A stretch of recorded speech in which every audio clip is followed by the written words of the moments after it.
네, 이제 성경의 역사를 통하여 믿음에 대해서 묵상하는 이 설교자의 묵상이 이스라엘에게 있어서 가장 중요한 순간인 출애굽과 가나안 정복 지점까지 다다르게 됩니다. 함께 본문을 살펴보겠습니다. 먼저 23절입니다. 믿음으로 모세의 부모 이야기가 나오는데요. 히브리서 11장이 믿음장이라고 이야기하며 성경 안에서 가장 믿음이 있다라고 생각하는 사람들을 묘사하고 있는데, 이 부모라는 타이틀을 가지고 믿음의 부모는 어떤 사람들인가를 칭할 때에 샘플로 두는 게 모세의 부모라고 한다라는 거죠. 혹시 모세의 부모의 이름이 무엇인지 기억하시는 분 계십니까? 그나마 최근 몇 년 사이에 모세의 어머니는 요게벳의 노래라는 이름으로 조금 알려지고는 있었지만요. 이 아므람이라는 사람과 요게벳이라는 사람은 성경에 분명히 이름이 나오고 있는데도 사람들이 그 사람들이 누군지 몰라요. 그러니까 그 메시지가 저에게 주는 위로가 큽니다. 하나님께서 우리를 무명인으로 살아가게 하시지만 그럼에도 불구하고 믿음의 부모가 꼭 특별하지 않아도 된다라는 것. 우리가 부모로서 아이들을 바라볼 때 되게 미안할 때가 많이 있지 않습니까? 엄마가, 아빠가 특별하지 않아서 미안하다고, 내가 더 돈을 벌고, 내가 더 열심히 살고, 내가 더 여유가 있고, 내가 더 신앙생활에 있어서 특별한 그 경지에 이르렀다면 너희들을 더 행복하게 만들었을 텐데라는 그 자괴감이 우리의 삶 가운데 있을 때가 있습니다. 근데 하나님께서 우리에게 지극히 평범하고 사람들이 성경에 쓰여 있음에도 불구하고 이름도 알지 못하는 부모를 여기 적어 주셨다라는 것이 저에게 굉장히 큰 은혜였어요. 특별하지 않아도 된다. 믿음의 부모는 그냥 믿는 부모인 거지, 너희가 신앙생활에 있어서 어떤 경지에 오르지 않아도 된다라고 이야기하시는 거죠. 이 요게벳과 아므람이 어떤 사람이었습니까? 레위인들이었음에도 불구하고 노예로 살아가고 있던 사람들이었어요. 하나님 삶 가운데 정말로 예배자로 살아가야 하지만, 아직은 이 레위인들이 예배자로 부름받지는 않았지만 하나님의 삶 가운데 예배자로 살아가야 될 백성임에도 불구하고 노예로 살고 있는 현실, 그저 오늘 하루 벽돌 만들 재료를 찾기 위하여 전전긍긍하며 땅을 헤집고 다니는 그런 노예의 일상, 이게 현대인의 일상과 굉장히 맞지 않습니까? 하루하루 먹고 살기 위하여 땅을 헤치듯 볏집을 찾아 헤매이는 우리의 일상 가운데서도 믿음의 부모가 될 수 있는 기회를 주신다라는 거죠. 그게 히브리서를 듣고 있는 많은 부모들, 내가 아이들보다 먼저 순교의 제물이 될 수도 있다라고 느껴졌던 그 부모들에게 전해 주었던 하나님의 메시지였던 것입니다. 만약 너희가 믿음의 부모가 되어 살아간다면, 그 현실에도 불구하고 하나님께서 모세를 태어나게 하셨듯 너희를 통하여 믿음의 역사가, 믿음의 후손이 세워지게 할 거다라는 하나님의 약속이 주어지고 있다라는 거죠. 그 무명의 부모들을 통하여 태어난 모세는 어떤 삶을 살았습니까? 누릴 수 있었음에도 불구하고 포기해야 되는 일상을 살아가고 있었습니다. 너만 괜찮을 거야. 다른 사람 신경 쓰지 말고 너만 잘 살면 되지 않니? 라고 이집트의 금은보화, 이집트의 왕자로 살아갈 수 있는 기회가 주어졌던 게 모세의 인생이었다라는 거죠. 하지만 모세는 그 부모를 통하여 하나님의 신앙을 계승받았기 때문에 믿음으로 상 주시는 이인 하나님을 바라보았다라고 이야기를 하고 있습니다. 그리고 기꺼이 고난을 감수했다라고 이야기를 하는 거죠. 26절에 보면은 그리스도를 위하여 받는 수모를 이야기를 하고 있는데요. 모세가 과연 그 당시에 그리스도에 대해서 얼마나 알았을까요? 저는 우리가 아는 것보다 정말로 티끌보다도 그리스도에 대해 잘 몰랐을 거라고 생각을 하고 있습니다. 하지만 그럼에도 불구하고 그는 자신의 삶을 통하여 나타내시는 하나님의 메시아, 하나님의 구원자의 일생을 엿보게 된다라는 거죠. 하나님께서 나를 이스라엘 가운데 보내듯이 누군가를 우리 인류 가운데 보내실 거다.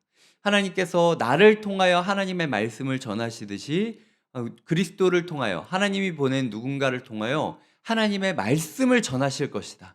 그 말씀은 사람들을 깨닫게 할 뿐만 아니라 사람들에게 실제적인 기적을 행하는 영향력을 미치게 될 것이고, 하나님의 말씀이 결국 우리를 사막 가운데 인도한다 할지라도 불구하고 결국에는 있어야 될 가나안 땅으로 우리를 이끌어 줄 것이다 라는 사실을 깨닫게 되는 것이죠.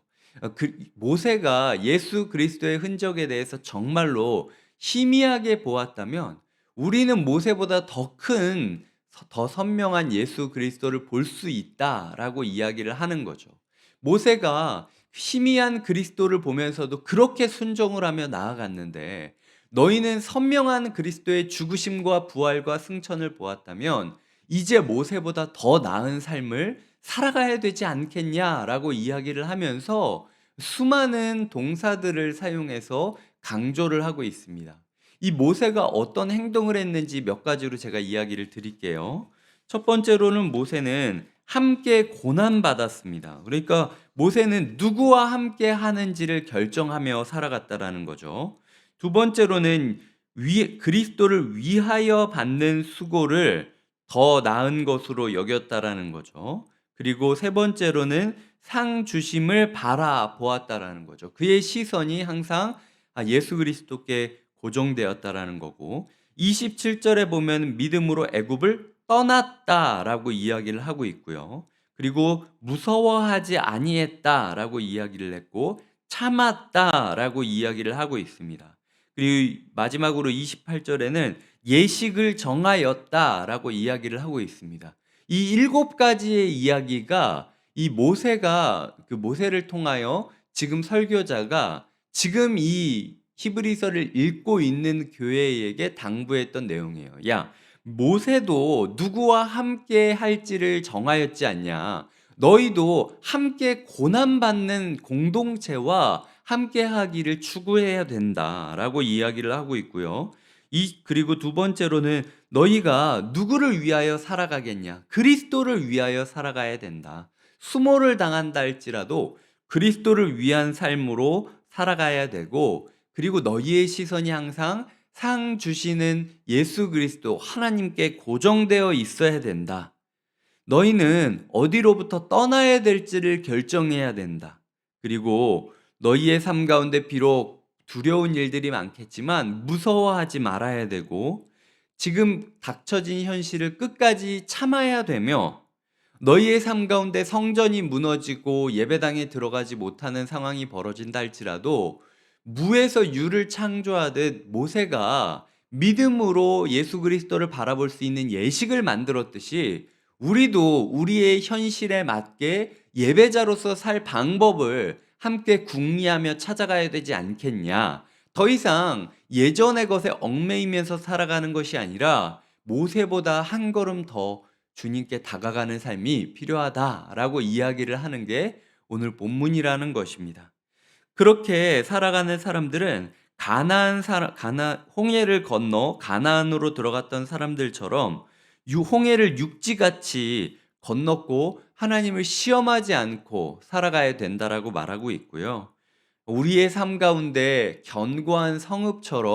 마치 여리고처럼 견고한 성읍처럼 우리의 삶에 장벽이 쳐져 있지만 믿음으로 돌고 돌고 돌고 돌고 7번 계속 돌다 보면은 결국 하나님께서 그 성읍을 무너뜨리게 하셨듯이 우리의 삶을 막고 있는 견고한 사탄의 진영들이 한순간에 무너지는 것들을 너희가 보게 될 것이다. 이 로마의 압제, 로마의 핍박, 그리고 이 도시의 핍박과 조롱들이 마치 여리고를 도는 것처럼 너희가 저 멀리 경계선으로 쫓겨나서 빙빙 돌 수밖에 없는 모습을 그리고 있지만, 너희를 실패자라고 생각하지 말고 믿음의 도전자라고 생각을 하면서 끝까지 돌아야 된다라고 이야기하는 게 이 설교자의 이야기라는 거죠.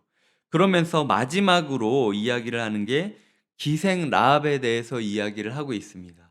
그 믿음의 공동체가 기생 라합을 얻었듯이 너희를 평안히 영접하는 이들을 너희가 만나게 될 것이다 라는 소망이기도 하고요.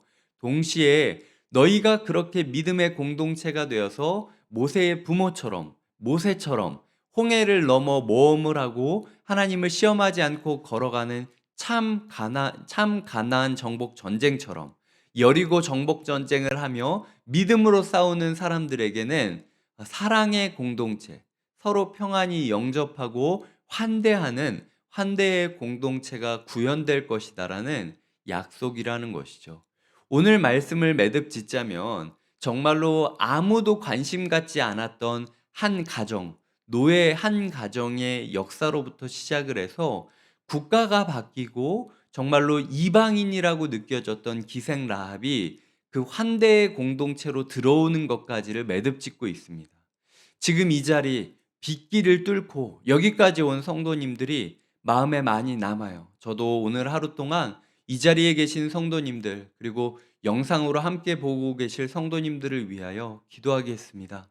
우리의 삶 가운데 정말로 노예처럼 하루하루 먹고 살기 바쁘고 힘들고 버거운 일상을 살아간다 할지라도 그럼에도 불구하고 믿음으로 살기를 결단하는 사람들을 통하여 그 가문이 바로 세워지게 하여 주시고 그리고 그곳 가운데 일어나는 다음 세대와 청년들을 통하여 모세가 이 땅 가운데 바로 가야 할 길을 알려주었듯이 예수 그리스도를 닮은 다음 세대와 청년들을 통하여 우리가 가나안 정복 전쟁, 홍해와 광야와 가나안 정복 전쟁을 이루고 환대의 공동체를 꿈꾸게 될 수 있기를 마음 다하여 소망하고 축복하겠습니다. 오늘 하나님과 동행하시는 하루 되시기를 응원드립니다. 함께 기도하시겠습니다. 우리가 기도할 때 하나님 우리를 붙잡아 주시옵소서. 하나님 우리를 인도하여 주시옵소서. 모세의 부모처럼 무명인으로 살아가는 우리지만 그럼에도 불구하고 우리를 통하여 역사하여 주시옵소서. 모세가 태어나게 하여 주시고 모세를 키우게 하여 주시고 모세를 통하여 이 시대 가운데 또 한 번 홍해와 가나안 정복 전쟁이 일어나게 하여 주셔서 환대의 공동체가 구현되게 하여 주시옵소서. 우리의 가정을 위하여, 국가를 위하여, 교회를 위하여 기도하시겠습니다. 하나님 아버지, 오늘도 이 새벽 우리 비를 뚫고 이 자리에 오신 성도님들을 정말로 사랑하고 축복합니다.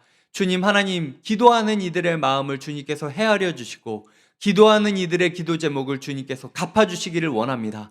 하나를 구할 때에 10개를 들어주시고 내가 구하지 않은 것까지도 주님 손 안에서 구하여지고 응답되어지는 놀라운 역사를 경험하게 하여 주시옵소서. 하루하루 먹고 살 길이 여의치 않아 하나님 마치 노예가 지푸라기를 찾아 헤매이듯 우리의 삶에 어떻게든 우리의 삶을 구원해 줄 것이 무엇이 있을까 생각하며 하나님 아버지 지푸라기를 찾아 헤매이는 마음으로 우리가 살아가고 있습니다. 하나님 아버지, 우리의 삶 가운데 무명인으로 살아가지만 우리가 믿음의 부모가 되기를 결단하게 하여 주시고 하나님 아버지, 우리 다음 세대와 청년들을 위하여 내가 무엇을 할 수 있을지 꿈꾸게 하여 주시옵소서. 교회는 대한가족이지 않습니까? 내가 자녀가 없는 사람이라 할지라도 내가 다음 세대를 통하여 어떤 일을 꿈꾸어야 될지 고민하며 이 세대 가운데 무엇을 전수해 주어야 할지 하나님 깊이 숙고하며 결단하게 하여 주시옵소서. 믿음을 전수하게 하여 주시옵소서. 믿음이 이어질 때에 모세와 같은 이가 태어날 것을 소망합니다. 하나님, 우리가 그를 통하여 예수 그리스도를 엿보게 하여 주시고 그를 통하여 홍해를 건너 광야길을 지나 가나안을 정복하게 하여 주시옵소서. 하나님, 그때의 우리 교회가 환대의 공동체가 될 것을 소망합니다. 우리 가운데 예기치 못했던 누구가 우리를 따뜻하게 영접하는 환대를 경험할 것이고 우리 또한 라합이 되어 서로가 서로를 뜨겁게 환영하고 포용하는 환대의 공동체가 될 것을 꿈꿉니다. 무명의 그리스도인의 헌신으로 말미암아 환대의 공동체가 될 것을 소망하며 오늘도 우리의 삶을 힘차게 내딛게 하여 주시옵소서. 감사하고 예수님의 이름으로 기도드립니다. 아멘.